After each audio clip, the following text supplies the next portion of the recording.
Thank you to everyone for joining us today. My name is Nada Sumik, and I'm the National Field Manager for We Are All America.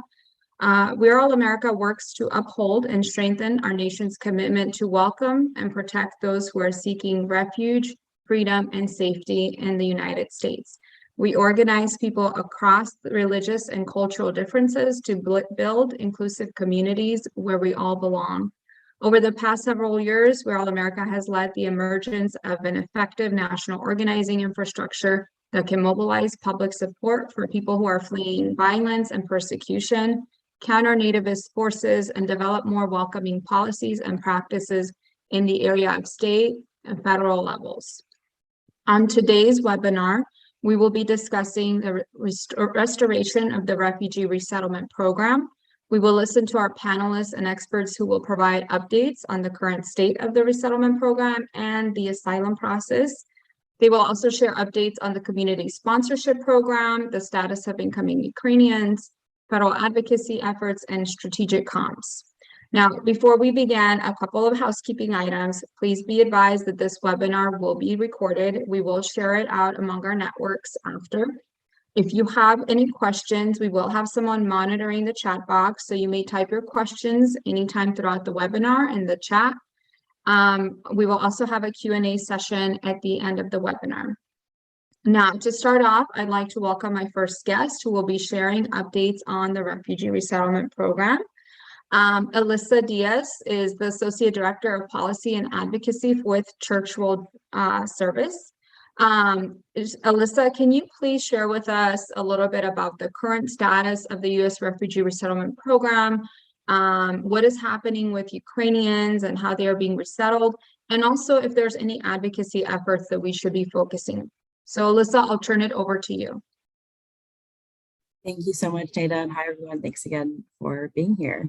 So let's just dive right in. We can go to the next slide, please. Thank you. So I'm here to talk about the current status of the U.S. Refugee Admissions Program, some policy initiatives that we've been pursuing to be able to rebuild the program, as well as address what's going on with the Ukraine and Afghanistan crises, and then we'll touch briefly on some asylum updates. But for folks who may be newer to advocacy or this work, just a little bit of background.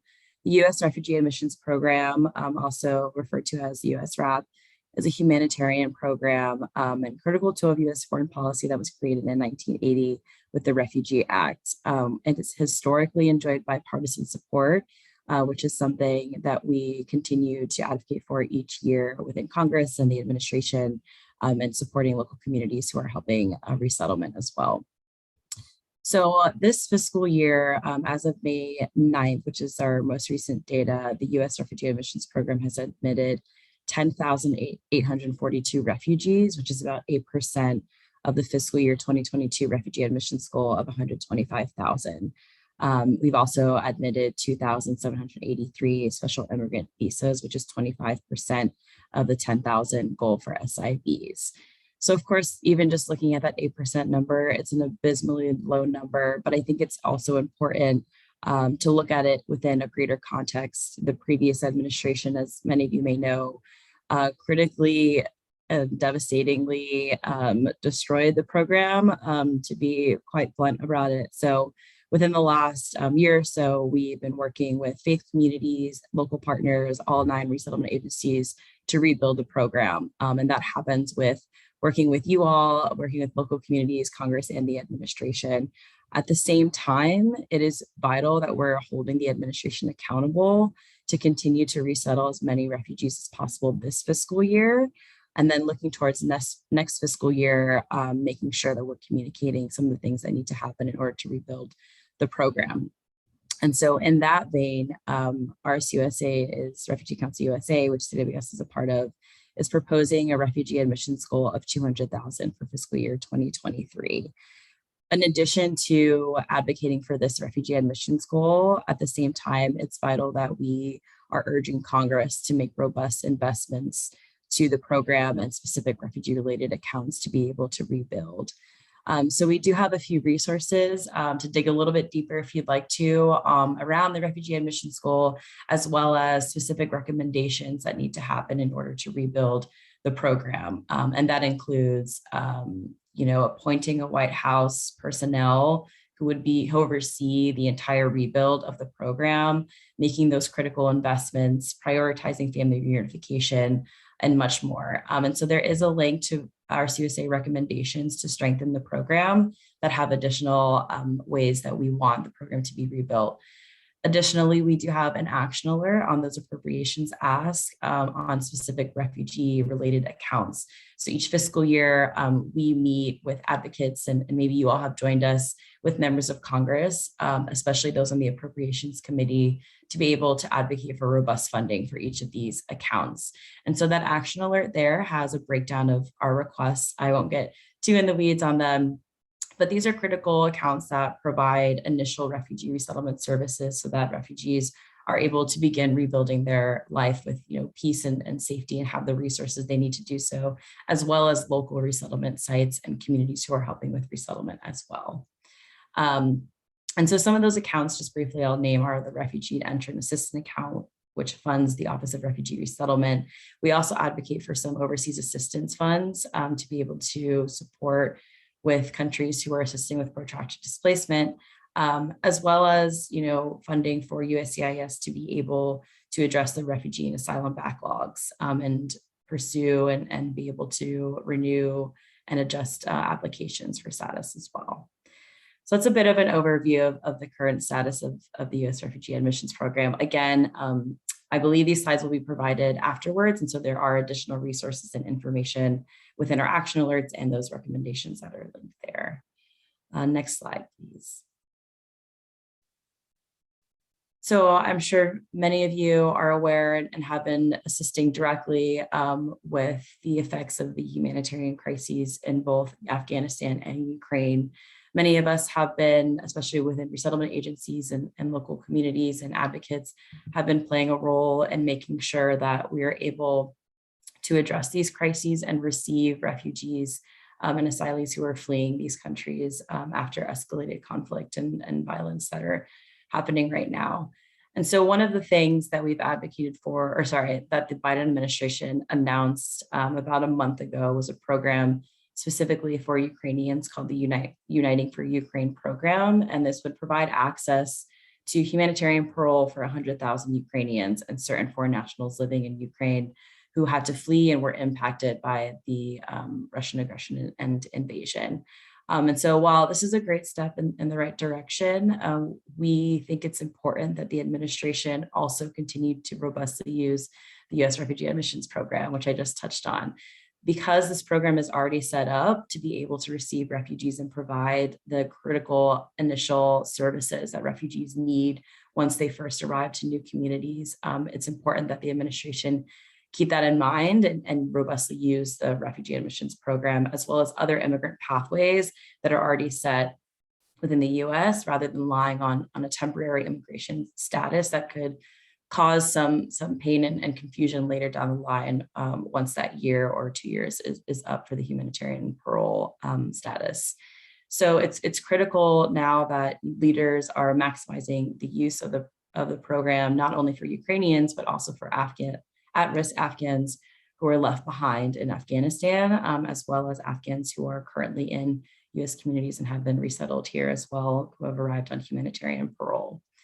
Another recent update as it relates to the Ukraine crisis, last week, Biden signed off on a bill that was passed by Congress that would provide $5 billion in humanitarian assistance to Ukraine. We call that a supplemental, and to neighbors impacted by these hostilities.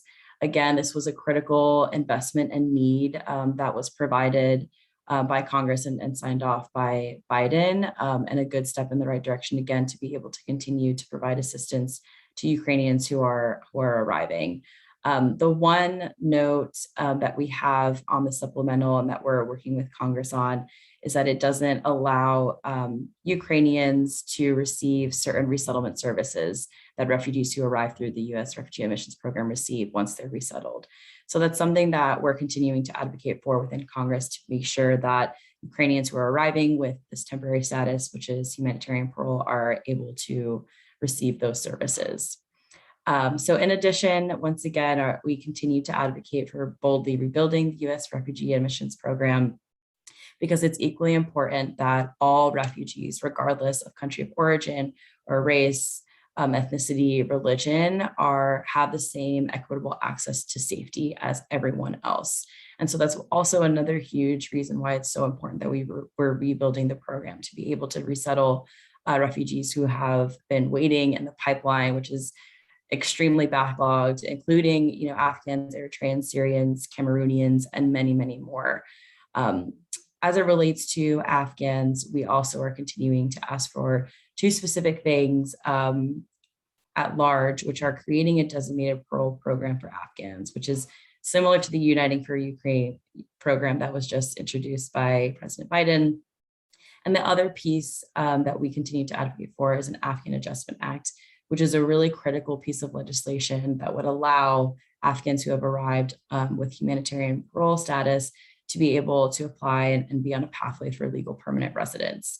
Otherwise, there will be added to another extremely backlogged asylum process. So it's really important that we're making sure that members of Congress are hearing us and how important this piece of legislation is and the urgency of it as well, since Afghans arriving with humanitarian parole have that status for 2 years.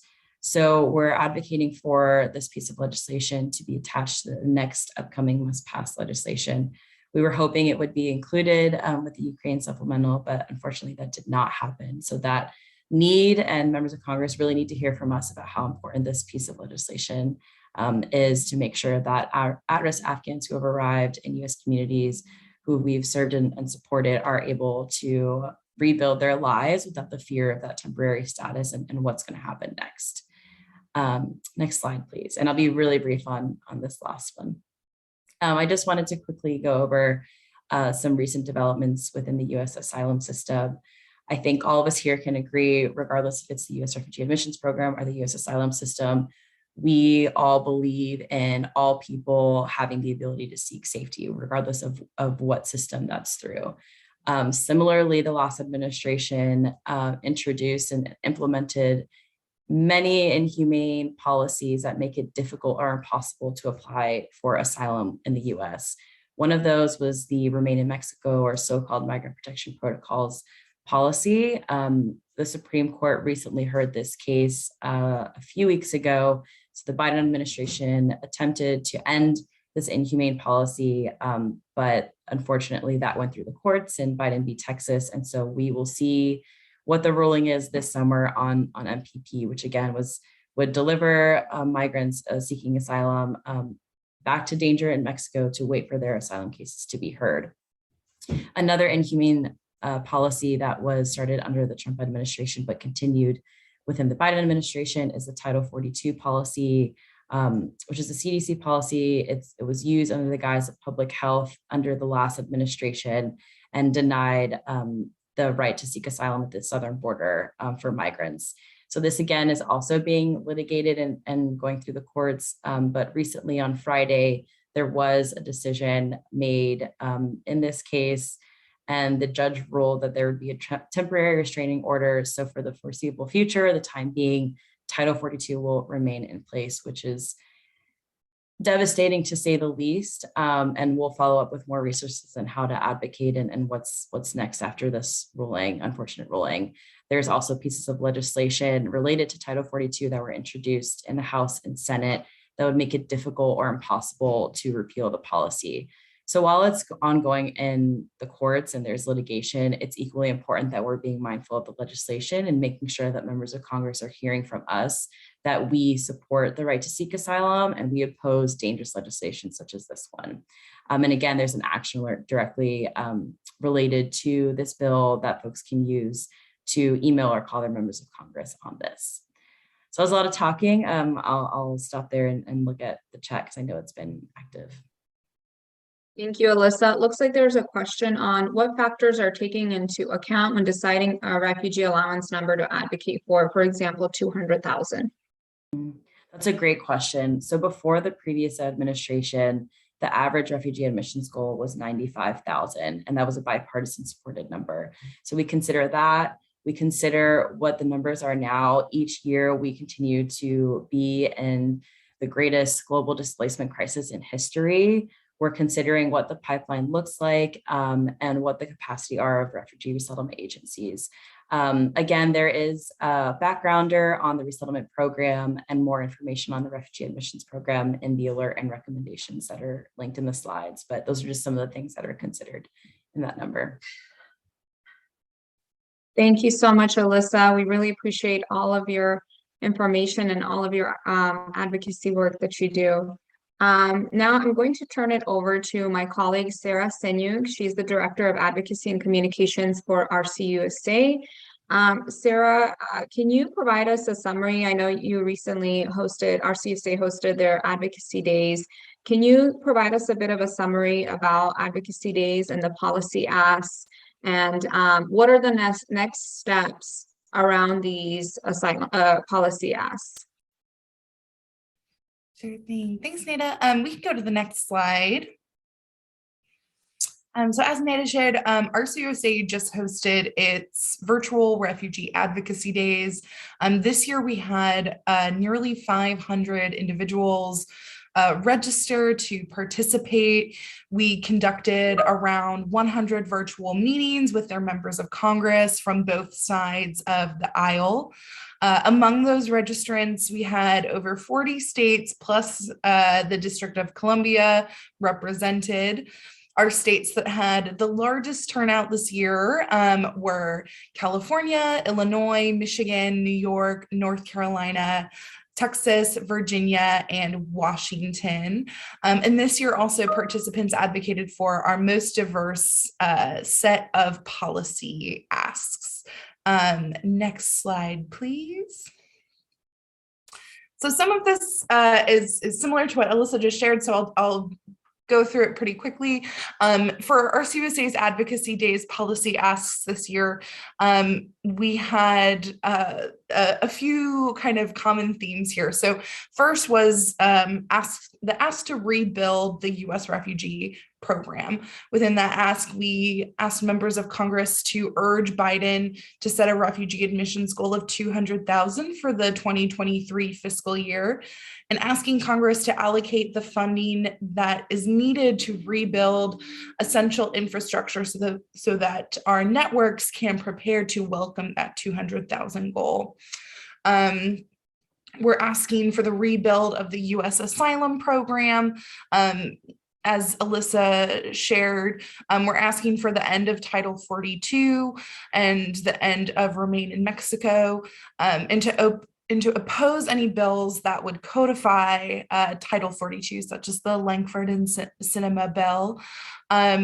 We're asking for the support of paroled Afghans and Ukrainians, specifically advocating around the Afghan Adjustment Act. We did get some news last week that Afghans who have been in the country since May 15th will be eligible for temporary protected status, which is a step in the right direction, but does not solve the long-term need for folks who will be in need of protection beyond their parole periods or TPS periods.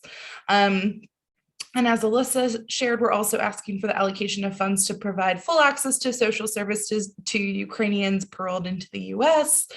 We're asking for the general support of refugee positive legislation, such as the Refugee Protection Act and the GRACE Act. The Refugee Protection Act would provide the first real overhaul of our resettlement and asylum programs since they were made law in 1980. The GRACE Act would fundamentally flip the way we think about setting our refugee admissions goals. Instead of our goal being a ceiling, so a maximum cap of refugees who could be resettled, it would flip that, and our refugee admissions goal would become a foundation, so a minimum baseline that we would need to resettle. And under the GRACE Act, it proposes that that minimum number be at least 95,000, which is aligned with the historic resettlement goals for the US. We've also asked for members of Congress to affirm the rights of stateless people, to create a pathway to protection for those who have been displaced because of climate change, which this is the first time RCUSA has made a climate-specific policy ask. And all of our more in-depth information on our policy ask can be found at this bit.ly link here. We also have an action alert that folks are welcome to still participate in, that you can email your members of Congress asking them to support these same policy asks. I think that's it. Thank you so much, Sarah. And we are glad to see the successful advocacy days you all hosted, and we intend to continue to support advocacy efforts around these policy asks. So thank you so much for all of the updates on that. Next, I want to turn it over to my next panelist, Denise Bell. She's the head of partnerships at Welcome.USA US. Excuse me. And Denise, can you share with us a little bit and providing a background on the sponsorship program and also development around Uniting for Ukraine? Denise, I'll turn it over to you. Absolutely. Thank you. And thank you again for inviting me. We were at the Welcoming Interactive. That was really a great time in Charlotte. So as has been mentioned, on April 25th, President Biden announced Uniting for Ukraine. And what this allows is the admittance of up to 100,000 Ukrainians to the United States. And that's when applications opened. Most people, the U4U as it's called, will come through humanitarian parole with sponsorship. And that's what I'll be focused on. However, the administration is also working on expediting Lautenberg program applications and other pathways for highly vulnerable individuals. Next slide.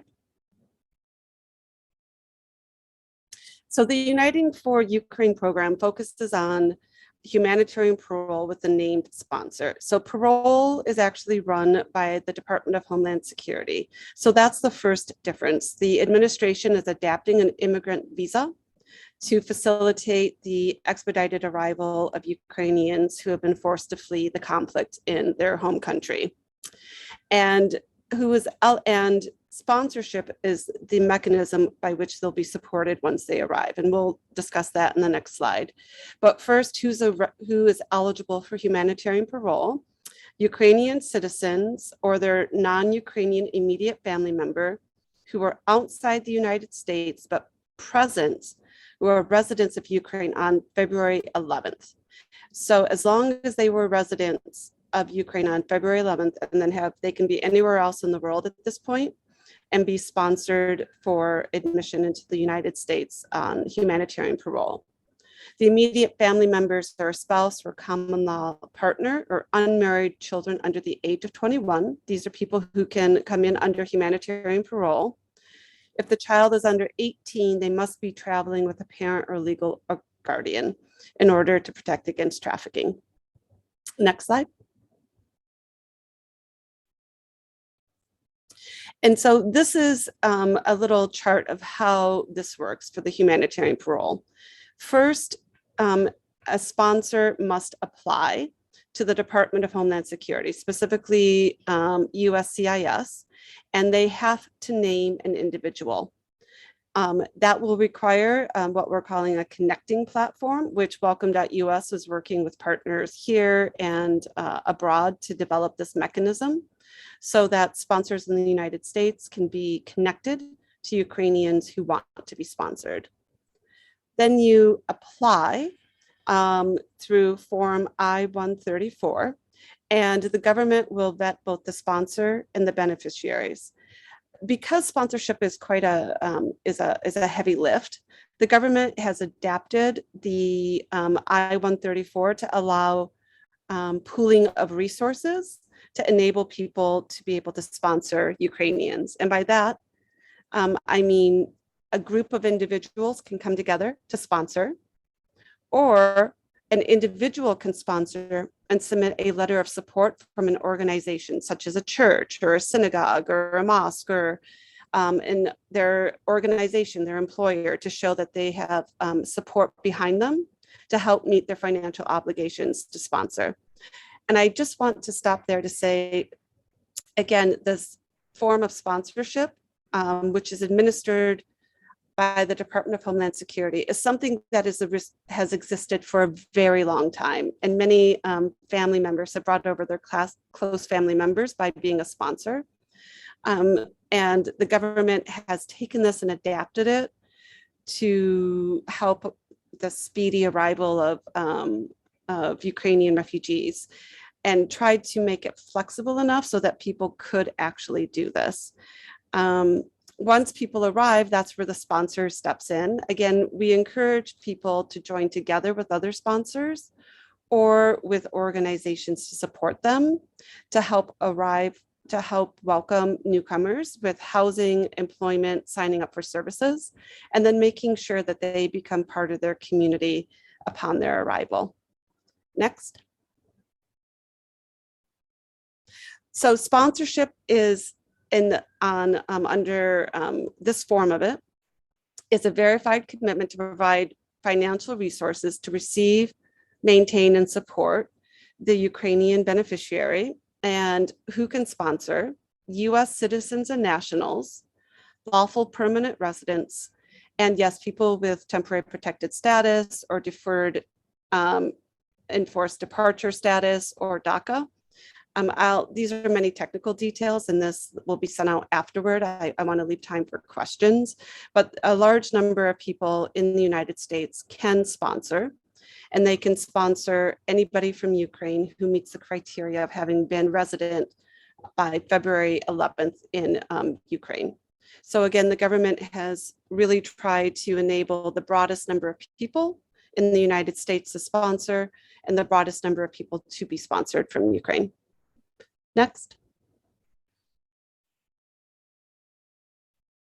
So the role of a sponsor is, yes, helping to meet what we would say are physical needs and immediate needs, such as housing, and helping them to find employment and helping them to be connected to services. But what's really, really critical about being a sponsor is being a neighbor, being a helper, being a guide, being a cheerleader. Being that person who provides a human connection and says, you're welcome, and I walk alongside you, and I will help you become part of this community because you are welcome.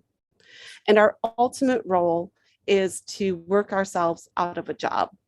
So we help welcome, we help people understand what their new community is, where they find their resources, how they get to the library. This is the bus routes. But yes, we also help them get connected to housing. Make sure that they have a place to live, help them with their employment, help them with their ESL. So it is very much a service-oriented position, but at heart, it's being that advocate, that neighbor, that support, that cheerleader, so somebody feels that they're not alone. Next. So there are very written requirements from USCIS of what the fiscal sponsor does. Again, this is a form of sponsorship.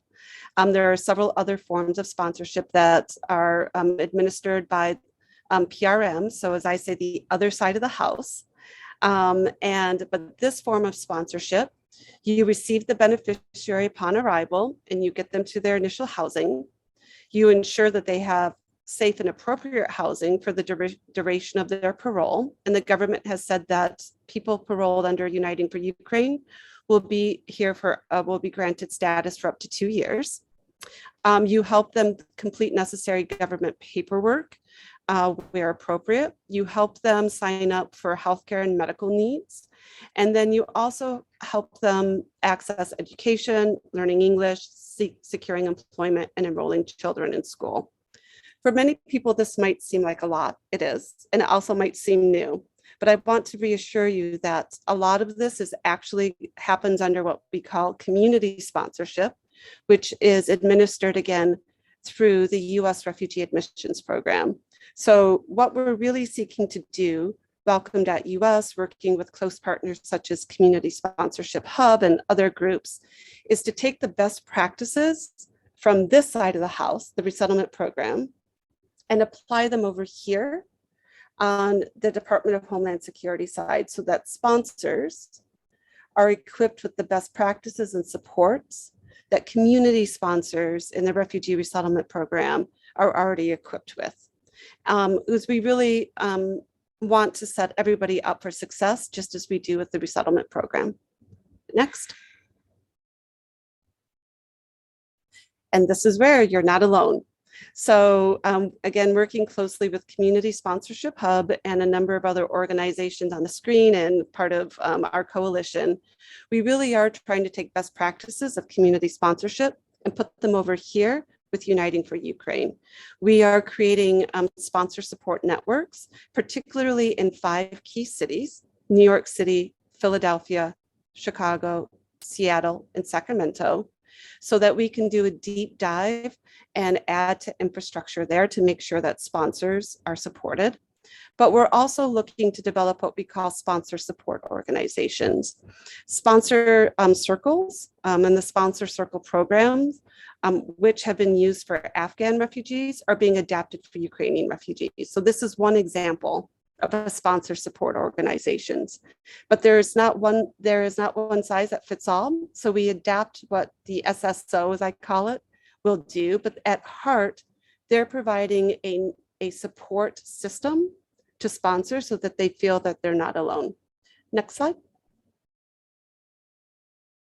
And so some of these are some of the things. And Welcome, working closely again with Community Sponsorship Hub and other partners, are developing resources to share with SSOs so that when sponsors have questions, they can go to a directory that will be on Welcome.US, find out who their local SSO is and get help, get answers to questions. We will connect them with resources so that they can help get support for housing and hopefully miles credits and other resources that we've been using for Afghan refugees, whether they be donations of goods or connections to employment. Then we're also looking to, again, to facilitate matching Americans who want to sponsor but don't know a Ukrainian with Ukrainians who want to be sponsored. As many people can imagine, this is a very sensitive undertaking, and the agency, the privacy, and the security of the Ukrainian is always foremost. Even if people are connected through that sort of platform, the government will vet all applications and all beneficiaries. So any platform that's created to connect people is only a mechanism to make sure that people are connected, but then the sponsor still has to apply and the government still vets everybody. Next. And if you have questions, please do feel free to reach out to me or our new strategic partners manager, Alex, at Welcome.US. Welcome.US, again, with Community Sponsorship Hub, has developed a lot of resources, has adapted a lot of resources from community sponsorship to apply to this program. So including an FAQs on how to apply to be a sponsor and an explainer on what sponsorship is and humanitarian parole. You can apply to be a sponsor directly at the government website. You cannot apply through either Welcome or Community Sponsorship Hub. You can sign up here to be a sponsor support organization, or you can write to the Sponsor Circle program at applications@Sponsor Circles. All of the links are live, and I really hope to hear from many of you. Thank you. So it looks like there's a couple of questions for you, Denise. We do have a few minutes. Are you okay with answering questions right now, Denise? 100, yes, please. That's what I was leaving time for. Perfect. So before we move on to our next panelist, let's address some of these questions that are coming in. So the first question is there a plan in this model to potentially involve refugee resettlement agencies? Many sponsors are reaching out for assistance, but it seems that the sponsorship model does not engage professional resettlement staff. I'm concerned that the perception is that local resettlement agencies are responsible, even if the model is not organized that way. Yes, and that's an excellent question, and thank you. This is why I wanted to leave a lot of time. As resettlement agencies told me early on when I was speaking to them about setting up this sponsor support organization model, this is very similar to the evacuations of Afghans. Refugees were brought very quickly, and nobody quite knew how this would operate. Thanks to the appropriations that have passed that were mentioned earlier, my understanding is that money will be flowing down to the resettlement staff at the local level. Again, I can't speak for the government, but I do recognize as a fellow coalition member and NGO that this is putting a lot of stress on resettlement affiliates, because people assume that the affiliates are working with this population when they are not coming through the refugee admissions program. But my understanding is that this appropriations that just passed will help surge resources to affiliates to help address this need. The next question is, are there any numbers available from U4U yet? How many sponsors have signed up? How many matches have been made? How many Ukrainians have entered the US under U4U so far? So not sure if you have any of those numbers, Denise, or you'd like to include them after. Yes. Yeah, so I'm really glad. I was just checking up on the numbers. So this is what's extraordinary. In just a month or less than a month, more than 30,000 Americans have filed sponsorship applications, and more than, if you'll bear with me, I'll pull up the numbers. I just got them. This was as of Friday. More than 33,000 applications have been received, and more than 27,000 have been approved. More than 16,000 people have received travel authorization, and more than 1,700 Ukrainians have already arrived. So the demand is there, the process is working. And as I've said to a number of people, I anticipate my role is to engage and mobilize so that people are aware of this, so that we can help get Ukrainians to safety. But what we all want, and what Welcome is committed to, is the rebuilding of the U.S. refugee admissions program. And between Afghan resettlements in September, where more than 80,000 Afghans have been resettled to the U.S., and I expect at least 100,000 Ukrainians by the end of this year, if at least 100,000 Americans sponsor Ukrainians, that will be 180,000 refugees in 15 months who have found a pathway to the United States. And that demonstrates an incredible capacity and will of the public and institutions to welcome, which is a very powerful argument to say to the administration that the presidential determination must be at least 200,000, and that you must accelerate rebuilding the program so that all people have the same access to safety and a permanent pathway to status. Thanks, Denise. Another question that came in, and I guess you kind of answered this, but anything else you'd like to add? Why is the Ukrainian Parole program choosing community sponsor method instead of utilizing refugee resettlement agencies? I don't know if there's anything else you'd like to add to that. No, I can't. That would be a government policy decision. I'm not sure. Okay, another question. What is the plan if and when sponsorship breaks down? Is there a backup? So this is a very good question, and this is again, sponsorship has been used for decades, both the fiscal sponsorship and then community sponsorship. And so far, what we've observed, I mean, as Church World Service tells me, community sponsorship has been in existence since the 1940s.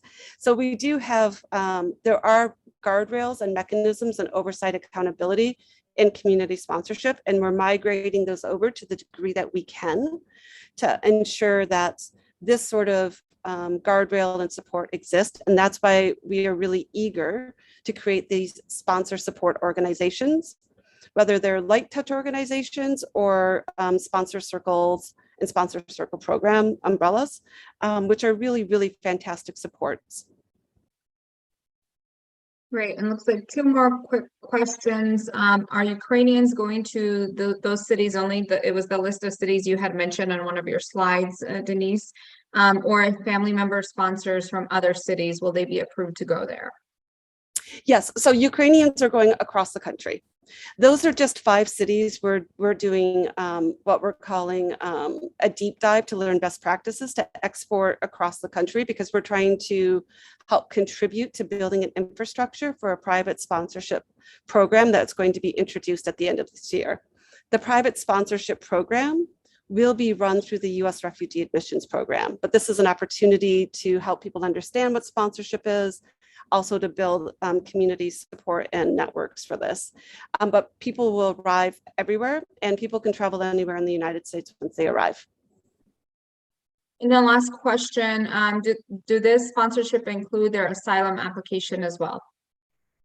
No, so they will have humanitarian parole for up to 2 years. That's what they're authorized for. And as with Afghans, this will require an act of Congress to give them a permanent pathway to status, or people will need to apply for asylum, unless, of course, they choose to return home. Great. Thank you so much, Denise. If folks have other questions, put it in the Q&A chat and we'll answer them at the end as well. You're muted, Nada. Oh, I apologize. I think I accidentally clicked the mute button. Next, we're going to move on to our next panelist. I'd like to introduce Sarah Sheffer. She is the Vice President for Strategic Outreach with Refugees International and the Advocacy Lab. So Sarah, I'd like to ask you to share with us a little bit about strategies around effective communication for the current moment we are in with refugee resettlement and asylum, and how we can best uplift refugees in our communities. So that's my first question. My second question is, what are some do's and don'ts when it comes to strategic comms and the refugee population? All right, Sarah, I'll turn it over to you. Thank you so much. And thank you, We Are All America, for having us all here today. It's wonderful to hear from Sarah and Alyssa and Denise, and to share some perspective with you all from the lab. I didn't create slides, just want to have a conversation now about communication strategies to meet our current moment. And as you heard from this presentation already and from my fellow speakers, there's so much for us to unpack here, but really wanted to focus in on the need to rebuild the U.S. Refugee Resettlement Program and how we can talk to diverse audiences across the United States about that, and especially in the context of the administration's decision on a PD for FY23. So I think we have a tremendous opportunity in terms of public education and public engagement about refugee resettlement in the United States here. Right now, forced migration seems to be becoming more and more visible and urgent feeling by the day. There's a moment of unprecedented support for some refugees in the headlines, and Ukraine is case in point. But there's still a lack of awareness about what being a displaced person means, what it means for the United States to welcome displaced people, how we do that, and how that system works. And so I'm going to talk to you a little bit more about that and some of the ways that we recommend talking to people about our resettlement infrastructure and the need to rebuild. Just a note, and Alyssa spoke to this too, but it was really sobering and grim to wake up to the news this morning that UNHCR just announced that the number of forcibly displaced people worldwide is now totaling more than 100 million people. I just think back to when I started my work with Refugees International in this field 4 years ago. And that number was 68.5 million. And that's a 45% increase in the past 4 years of the number of people who've been forced from their homes the world over. This is, as Alyssa said, the greatest displacement and refugee crisis on record. And we need a world, a global infrastructure, leadership, and infrastructure here at home in the United States to acknowledge that and meet that moment, and to show that we actually really benefit from doing so here in our communities across the United States.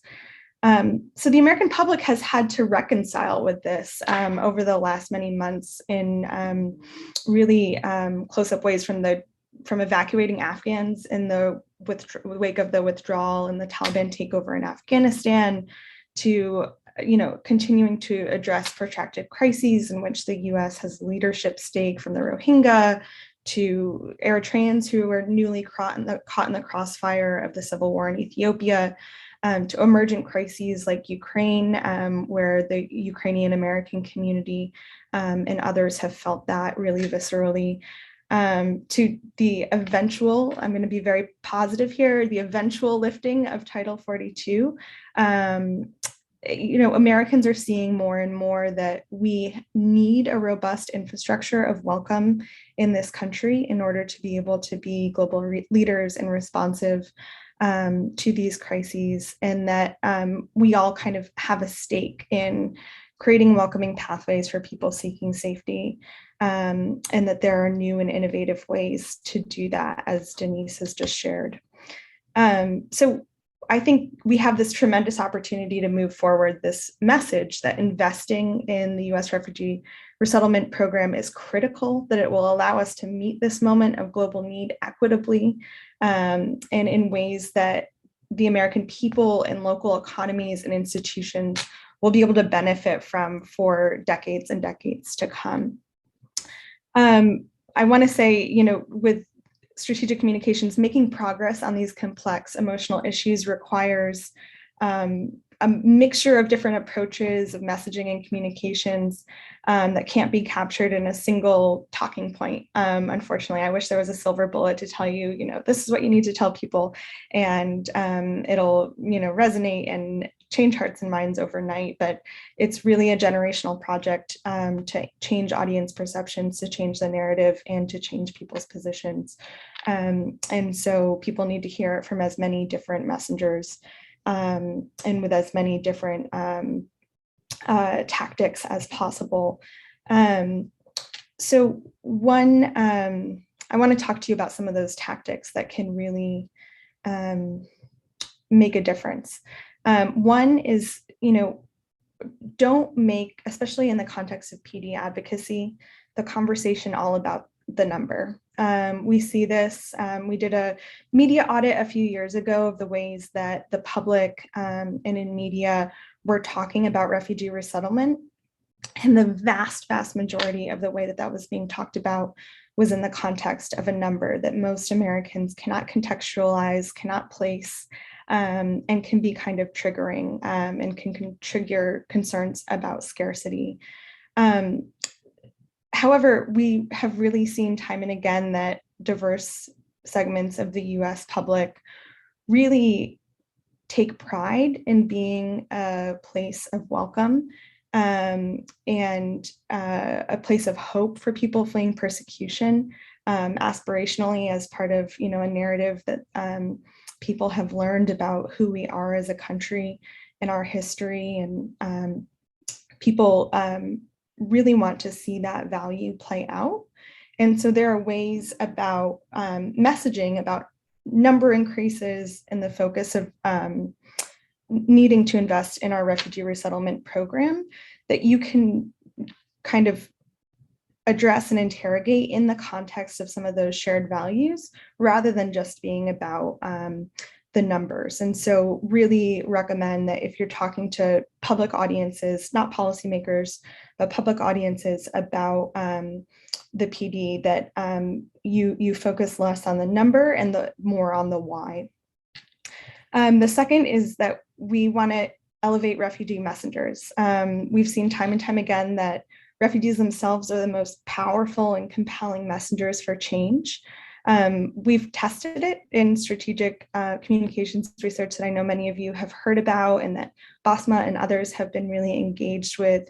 And it's true, hearing directly from someone who's a former refugee or someone who's experienced displacement was more effective in changing audience perceptions among US audiences than even faith leaders or business leaders or others who you think might be resonant with those audiences. It was really hearing from people themselves about their own experiences that helped change audience perceptions and create more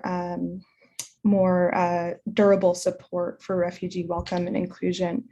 And so we see that from other movements. You know, when we think about effective movement building that we've seen over the last many years, from the movement for Black lives to the women's rights movement to the fight for marriage equality, it was affected individuals and their stories and experiences in the way that they were interacting with their communities that really was at the heart of that movement.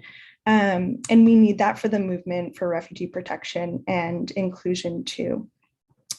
Refugees who have built their lives here can be really, really effective messengers for building this support. And it's particularly powerful when refugee messengers are able to share personal narratives that include specific details about their experiences of coming to the United States that can proactively fill in some of the gaps in knowledge and the concerns that we know our audience hold about welcoming refugees.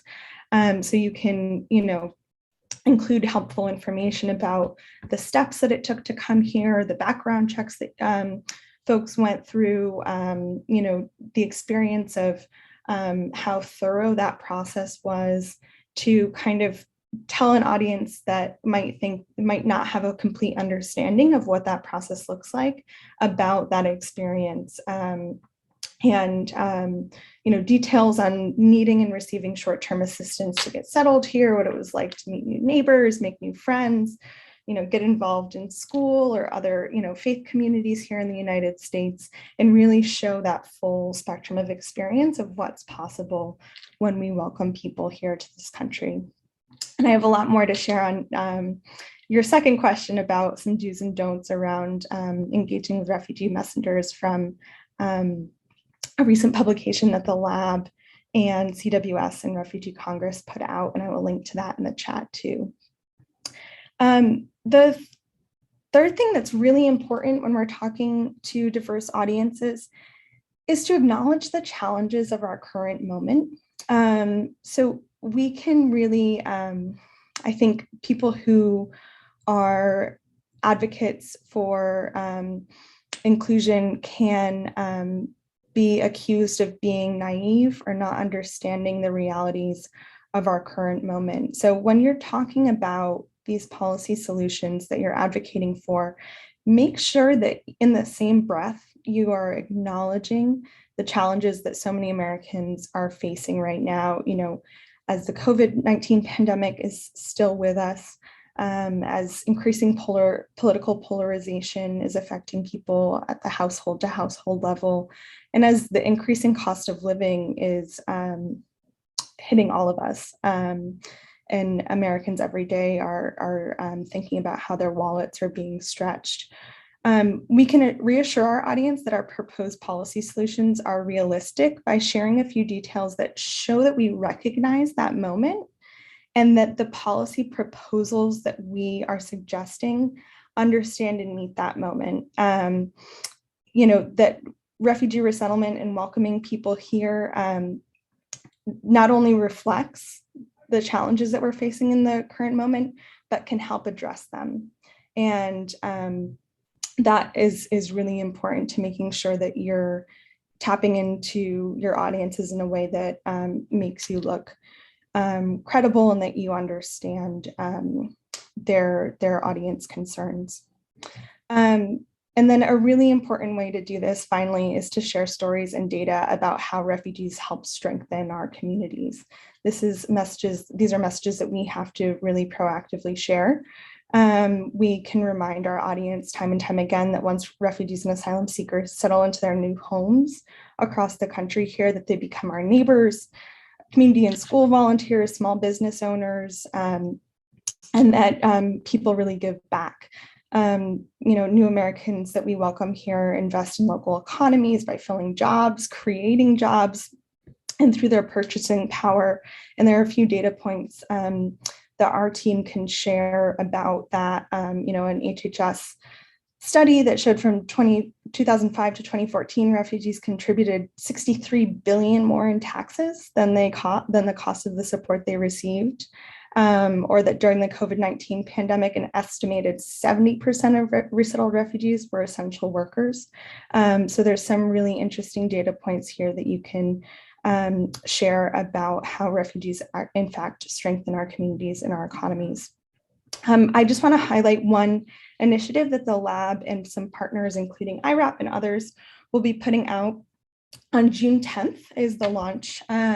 It's going to be an effort to get as many elected officials across the country at the state and local level to sign a letter of support for increasing and investing in our refugee resettlement infrastructure. You will see all of those messaging tips that I just went through reflected in that letter. And the more people that were able to get involved in that effort, to ask their local officials to sign on, the more robust a network we have of elected officials across the country who are willing to be on the record about their support for building welcoming communities. And we really want to demonstrate that to the administration and to the public. So this next question that you had, I know we have a couple minutes here. I'm going to put a link in the chat to this guide, and I'm really, just a messenger here in terms of this really, really brilliant thinking about ways to engage refugee leaders in policy advocacy. Oh, great. And Basma, you did that too. Thank you so much. Oh, and I see that we're at time. So you can hear it in the words of refugee leaders themselves that there's 10 steps for best practices for engaging with refugee leaders and centering displaced people in policy advocacy. I really, really, really recommend that you engage with that guide. And so we'll follow up with that link as well in an email. And then we also are looking forward to getting as many people as we can involved in our state local letter effort to advocate for investing in SRAP. Thank you so much, Sarah. And I know we are at time, so I just want to thank all of our speakers. I know we were able to answer some questions, but if my panelists feel comfortable sharing their emails in the chat box, that'd be great if anyone else has questions. Also for all of our attendees, how to get involved, you can follow our, join our listserv, visit our website, worldusa.org, or like us and follow us on Facebook. And other than that, thank you to all of our panelists for joining us and sharing your valuable knowledge and all this information. And thank you to all of our attendees for joining. We will share out the recording later today or tomorrow. And thank you so much and have a great day, everybody.